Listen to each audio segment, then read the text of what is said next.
조선 후기 한양 도성에는 죽은 자들이 나가는 문이 있었다. 그 문은 광희문이라 불렸지만 시구문으로 더 유명했다. 바로 시신이 나가는 문이라는 뜻이다. 역병으로 죽은 자, 처형된 자, 무연고 시신, 신분이 낮아 제대로 장례를 치를 수 없는 자들의 시신은 모두 이 문을 통해 성 밖으로 나가야 했다. 그래서 광희문 근처에는 늘 곡소리와 상여 행렬이 이어졌고 사람들은 이 근처를 지나는 것조차 꺼려 해가 진 뒤에는 생명의 기척조차 느낄 수 없었다. 1823년 가을, 광희문. 문지기 이 도연은 30살의 나이에도 아직 미혼이었다.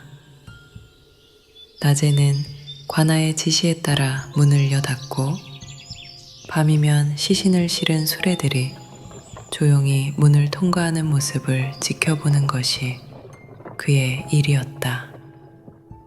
그리고 시구문에는 일반인들은 보지 못하는 도연만이 알고 있는 광경이 하나 더 있었다.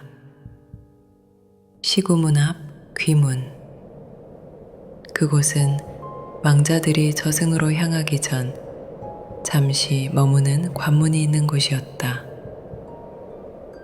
밤 9시경 이도연이 광희문 앞을 응시하고 있다.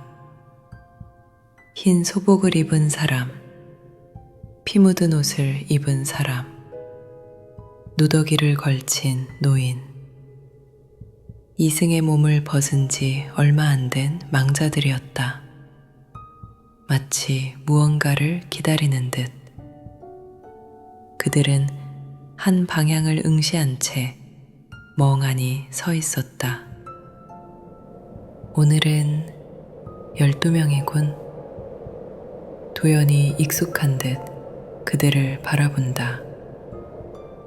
자정이 되자 어둠 속에서 천천히 무언가가 다가오는 것이 보인다.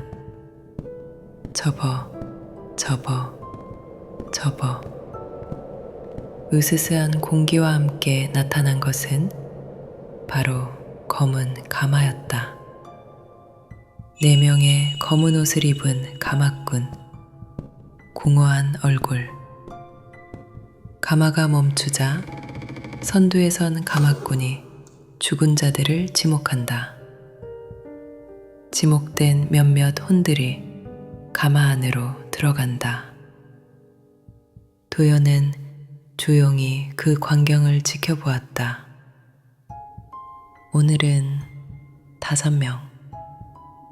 며칠이 지나고 도연은 이상한 점을 발견했다. 죽은 자들은 보통 일주일이면 모두 이곳을 떠나는데 유독 한 남자만이 한 달이 넘도록 계속 그 자리에 서 있었다. 50대로 보이는 남자. 그는 매일 밤 자기 순서를 기다렸지만 가마꾼은 그를 태우지 않았다. 어느 날 밤, 남자가 가마꾼에게 묻는다. 저는 언제 데려가십니까? 가마꾼은 대답하지 않는다. 남자는 떠나가는 가마를 보며 초조한 듯 서 있었다. 이상하다. 저렇게 오래 기다리는 경우는 처음인데. 며칠 후, 도연은 궁금증을 참다 못해 처음으로 망자에게 말을 건넸다. 이보시오. 나 말이요? 내가 보이시오? 그렇소. 나는 이 문을 지키는 문지기요. 당신은 한 달 넘게 여기 있었던 것 같은데 혹시 왜 죽은 거요? 남자가 고개를 떨구었다. 그의 이름은 박인수. 그는 한양에서 집신을 만들어 파는 가난한 상인이었다. 나는 옥에서 죽었소. 옥에서? 남의 죄를 뒤집어 쓰고 대신 돈을 받았소. 박인수가 쓸쓸히 웃는다. 도연이 조용히 듣고 있자 박인수가 말을 이었다. 내가 죽은 건 상관없는데 남은 딸이 걱정이요. 아내는 일찍 세상을 떠났고 딸 하나 키우느라 먹고 살기가 너무 힘들었소. 박인수의 목소리가 떨린다. 그러다 몇 년 전 한 여인이 접근해 왔소. 딸에게 어미가 필요하다 생각해 제가를 했지. 초라한 오두막집.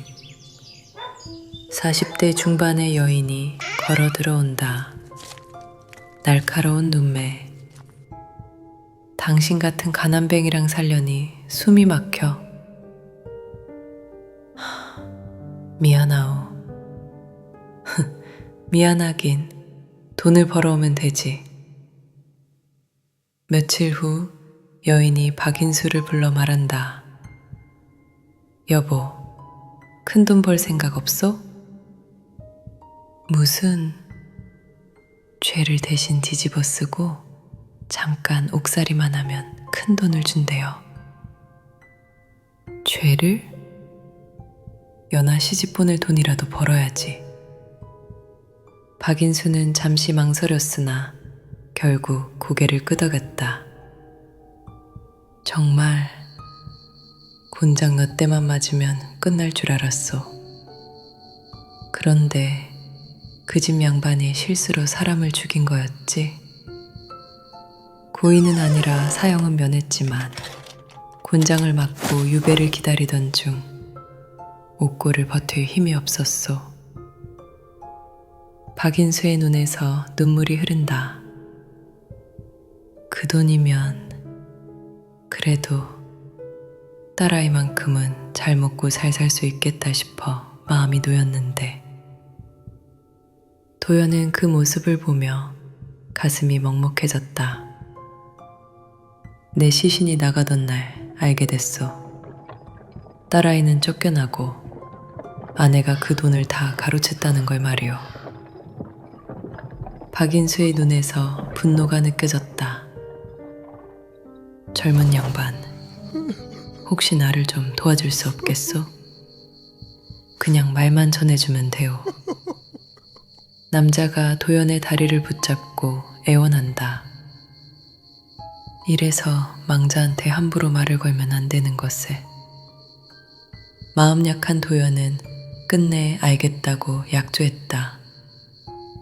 며칠 후 도연은 박인수의 집을 찾아갔다. 남산 아래 허름한 오두막.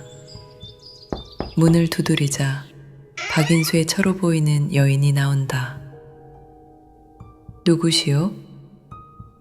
남편분의 친구요. 여인의 눈빛이 쌀쌀맞다. 그 사람은 이제 없어. 박인수의 딸은 어디에 있어? 여인이 비웃는다.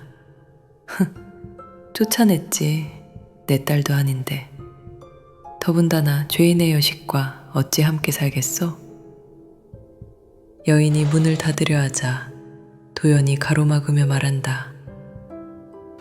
잠깐, 박인수가 이 말을 전해달라고 하더이다.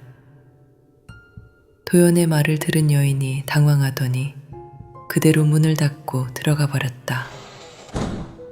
그 길로 웬일인지 박인수의 아내도 그 집을 떠났다는 소문만 들렸다. 그리고 한동안 박인수의 혼도 보이지 않았다. 이상하네. 분명 가마를 탄 건 아닌데. 도연은 여느 때처럼 광희문 앞을 지키고 있었다.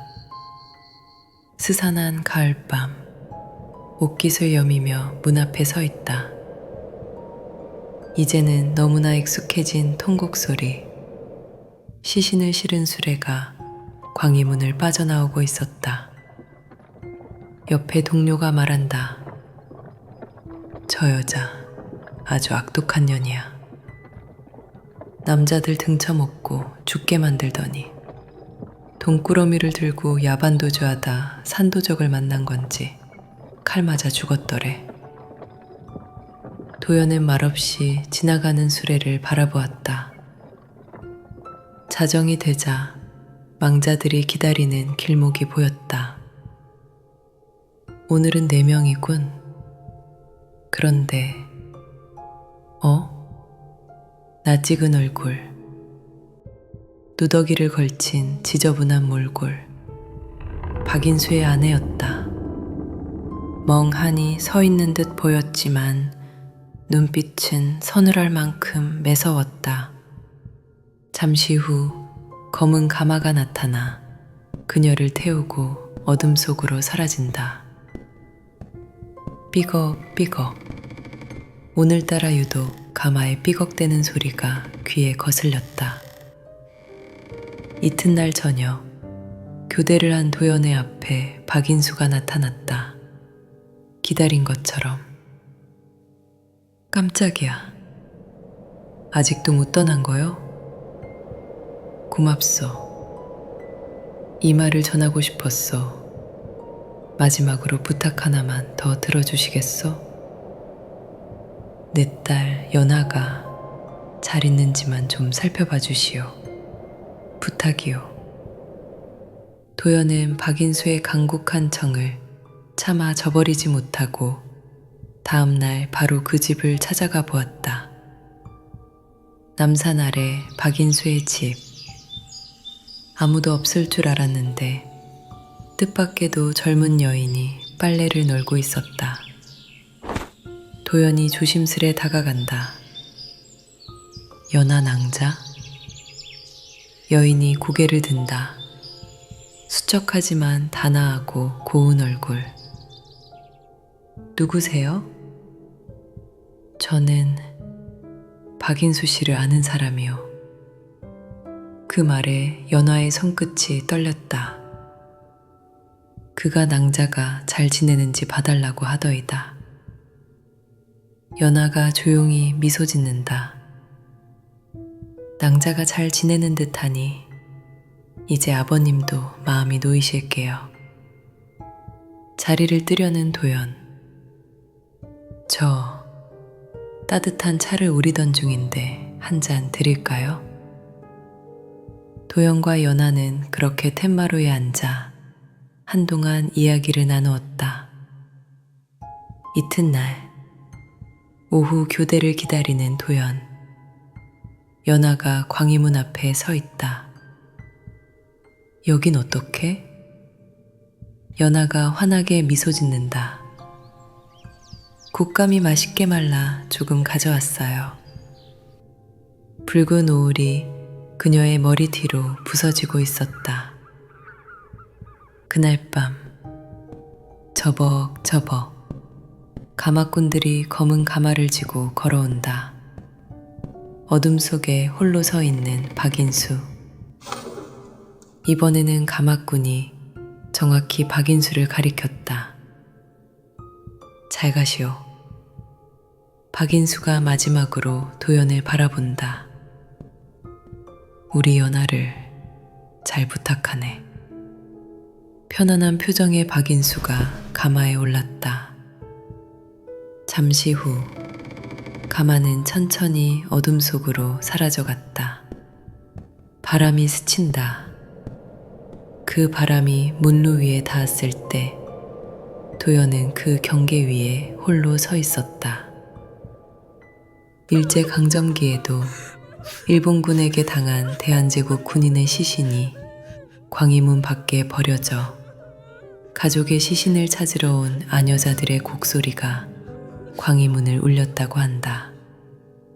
이 문은 조선이 저문 후에도 한동안 사람들이 꺼리는 문으로 남아 세상은 지금도 이 문을 시구문으로 기억한다.